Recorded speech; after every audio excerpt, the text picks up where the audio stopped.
आज बेटा हम समझते हैं magnetic field due to solid cylinder. इसमें हम एम्पेस लॉ लगाएंगे। सॉलिड सिलेंडर इनफाइनाइट सिलेंडर है, इसमें सिलेंडर की लेंथ इनफाइनाइट है, मतलब सब जगह मैग्नेटिक फील्ड यूनिफॉर्म है।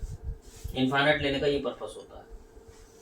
और हमें तीन जगह निकालनी है, बाहर, सरफेस पे और अंदर। तो बाहर के लिए हम एक एम्पेरियन लूप लेंगे।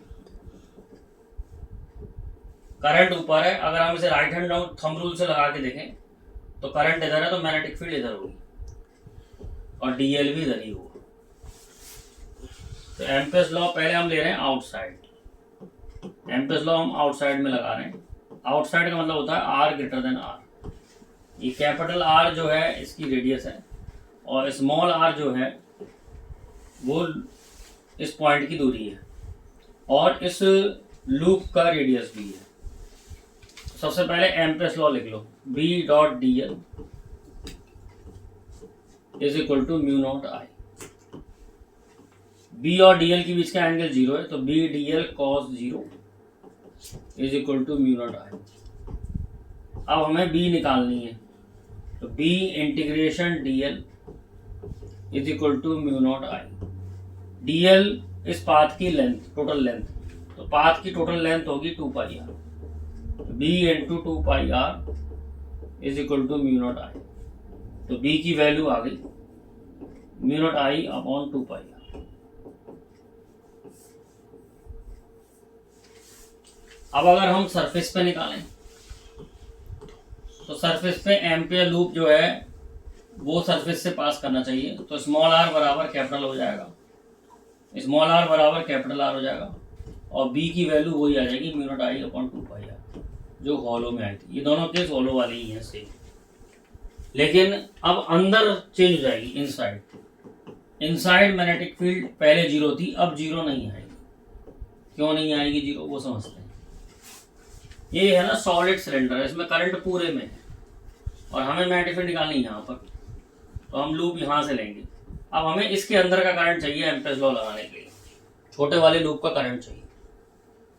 तो ध्यान रखें करंट डेंसिटी कांस्टेंट होती है, बड़े वाले का करंट अपॉन बड़े वाले का एरिया। छोटे वाले का करंट आई डैश मान लिया अपॉन छोटे वाले का एरिया, मतलब छोटे वाले लूप का एरिया। बड़ा करंट मतलब आई टोटल करंट है और टोटल एरिया ये है, तो इसमें से करंट जा रहा है आई, तो इतने में से कितना जाएगा वो निकालने के लिए हमने करंट डेंसिटी सेम रख दी, करंट पर यूनिट एरिया। बड़े वाले का करंट बड़े वाले का एरिया, छोटे वाले करंट छोटे वाले का, इससे आई डैश आ गया I r square upon r square. अब हम एम्पियर लॉ लगा रहे हैं, B dot D L is equal to mu not I dash.